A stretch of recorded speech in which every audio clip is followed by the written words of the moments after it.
नमस्कार, मैं हूं कुमार गजेंद्र। जनपद ऑन द स्पॉट में आपका स्वागत है। हमारे एक दूसरे social media platform podcast with Kumar Gajendra में भी आपका स्वागत है। अगर आपको हमारी खबर अच्छी लगती हो तो आप इसे लाइक सब्सक्राइब करने के अलावा हमारे चैनल को ज्वाइन कर लें और हमें आर्थिक रूप से मदद करने के लिए सुपर थैंक्स का बटन भी दबाना ना भूलें, आप दबा सकते हैं। अब खबर पे आते हैं। दिल्ली के अंदर जिस तरीके से आम आदमी पार्टी ने एक कांग्रेस को लेकर एक टिप्पणी की है कि कांग्रेस इसके लायक नहीं है। इस टिप्पणी पर आज भारतीय जनता पार्टी ने कांग्रेस के ऊपर करारा हमला बोला है। करारा हमला बोलते हुए जो भारतीय जनता पार्टी के प्रवक्ता हैं शहजाद पूनावाला, उन्होंने बहुत स्पष्ट में कहा कि जिस तरीके से आम आदमी पार्टी ने कह दिया है कि कांग्रेस इसके लायक नहीं है, ये एक बड़ा मामला है। यानी कि कांग्रेस के ऊपर उनके अपने सहयोगियों को ही पूरा भरोसा नहीं है कि कांग्रेस अब मजबूत रह गई है या कांग्रेस के अंदर कोई दमखम बचा है। ये बहुत बड़ा मामला है।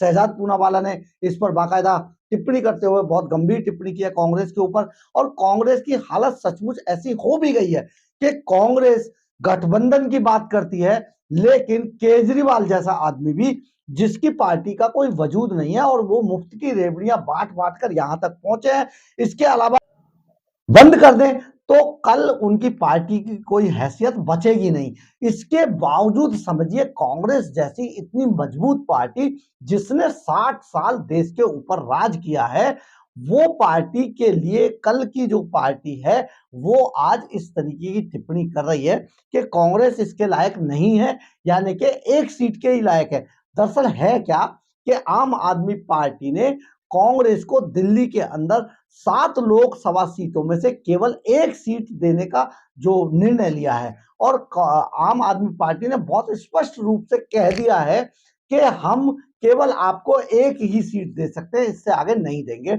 और इसके अलावा उन्होंने संवाददाता सम्मेलन में ये बात भी कह दी बातों बातों में कि कांग्रेस इससे ज्यादा के लायक नहीं है, यानी कि कांग्रेस का कोई वजूद नहीं है आम आदमी पार्टी के सामने। इसके बावजूद जो कांग्रेस आला कमान है उसको ये बात समझ ही नहीं आ रही है। हैरान कर देने वाली बात है कि कांग्रेस जिस जिस आम आदमी पार्टी ने कांग्रेस और उनके नेताओं के खिलाफ भर भर के झूठ बोले थे और पार्टी को यहां तक लाने में कांग्रेस का जो कांग्रेस की जो नैया डुबोने में जो सबसे ज्यादा हाथ है आम आदमी पार्टी का है। जो कभी आम आदमी पार्टी का जो नेता है का अरविंद केजरीवाल, वो कांग्रेस के हर नेता को जिस तरीके से भ्रष्टाचार में डूबा हुआ नेता बताया करते थे, आज उन्हीं अरविंद केजरीवाल के गले लगने के लिए कांग्रेस के जो आला कमान जिस तरीके से आतुर दिखाई दे रही है, ये सचमुच दुर्भाग्यपूर्ण है और शर्मनाक है। लेकिन कांग्रेस को क्योंकि शर्म आती नहीं है, आला कमान के नाम पर राहुल गांधी जी हैं, जो राहुल गांधी को कोई बात समझ नहीं आती है। वो क्या कर रहे हैं, हर बार लेकर जिस तरीके से वो यात्रा निकल जाते हैं, उन्हें लगता है कि यात्रा से सारा सीन पलट जाएगा। लेकिन अगर देखा जाए तो जब भी वो यात्रा लेकर निकलते हैं, इतना फायदा उनकी यात्रा से नहीं होता जितने उनके अपने जो कांग्रेस के जो वरिष्ठ नेता हैं वो टूट जाते हैं। अभी हाल ही में प्रमोद कृष्णन जिस तरीके से निकल गए हैं और दो नेता महाराष्ट्र के अंदर जाने के लिए तैयार बैठे हैं, बड़े कद्दावर नेता। जिस तरीके से सचिन पायलट का जो हाल है राजस्थान के अंदर, वो कभी भी जा सकते हैं। ज्योतिरादित्य सिंधिया जैसे बड़े नेता इनके इनके खेमे से टूटकर चले गए। बहुत सारे नेताओं की गिनती गिन लीजिए। जब भी राहुल गांधी किसी यात्रा पर निकलते हैं, उससे पहले पार्टी के अंदर ही इतनी तोड़फोड़ हो जाती है कि पार्टी के अंदर कुछ बचा अब आगे जाके बचेगा नहीं।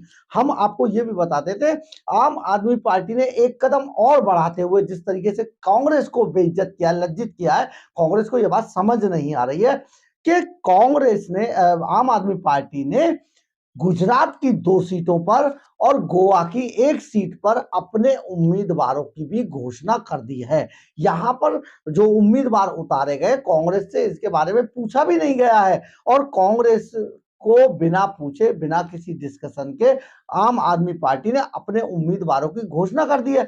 और इस पर जो आम आदमी पार्टी की तरफ से जो तर्क आया है, वो ये आया है कि अब जो लोकसभा चुनाव 2024 हैं, उसमें अब 90 दिन से भी कम बचे हैं, यानी कि 3 महीने से भी कम समय रह गया है। ऐसे में हमें प्रचार करना है, कांग्रेस इस बात को समझ नहीं पा रही है, हम समझ रहे हैं, इसलिए हम अपने उम्मीदवारों की घोषणा कर रहे हैं, क्योंकि हम कांग्रेस को इतना कुछ देने वाले नहीं हैं। तो ये एक बड़ा मामला है कांग्रेस के लिए, लेकिन कांग्रेस को समझ आता नहीं। कांग्रेस अभी मुझे लगता है किसी और भ्रम में पड़ी हुई है, और लगातार कांग्रेस बहुत छोटी होती जा रही है। जमीन पर लेटी हुई पार्टी के रूप में कांग्रेस दिखाई दे रही है, और लेकिन कांग्रेस को बूस्ट अप करने वाला कोई दिखाई दे रहा है। उनका जो अपने नेता है, जो राहुल गांधी है, वो यात्रा पर है।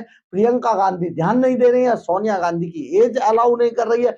इस खड़गे साहब हिंदी भाषी है नहीं, वो बहुत ज्यादा लंबे चौड़ी बातें नहीं कर सकते हैं। ये बड़ा मामला है, आखिर कांग्रेस आगे चलकर क्या करने वाली है, जबकि आम आदमी पार्टी जैसा, अरविंद केजरीवाल जैसे नेता, उनको कुछ समझ नहीं रहे हैं। ये सचमुच दुर्भाग्यपूर्ण है और बेहद शर्मनाक है। कांग्रेस को इस बात को समझना होगा। आज इसी बात को पकड़ते हुए शहजाद पूनावाला ने कांग्रेस पर बड़ा हमला बोला है, लेकिन कांग्रेस को ये बात अभी समझ नहीं आ रही है। कांग्रेस जब पूरी तरीके से धराशायी हो जाएगी, तब शायद कांग्रेस को समझ आए, लेकिन तब तक जो कहावत है कि आप पछताए होत क्या, जब चिड़िया चुग गई खेत, तो तब पछताने का कोई फायदा नहीं होगा, क्योंकि कांग्रेस तब तक निपट चुकी होगी। अगर आपको हमारी खबर अच्छी लगी हो, तो आप इसे लाइक, सब्सक्राइब और शेयर जरूर करें। कमेंट्स बॉक्स में अपनी राय जरूर लिखें, इससे हमें ऊर्जा मिलती है। जय हिंद, जय भारत।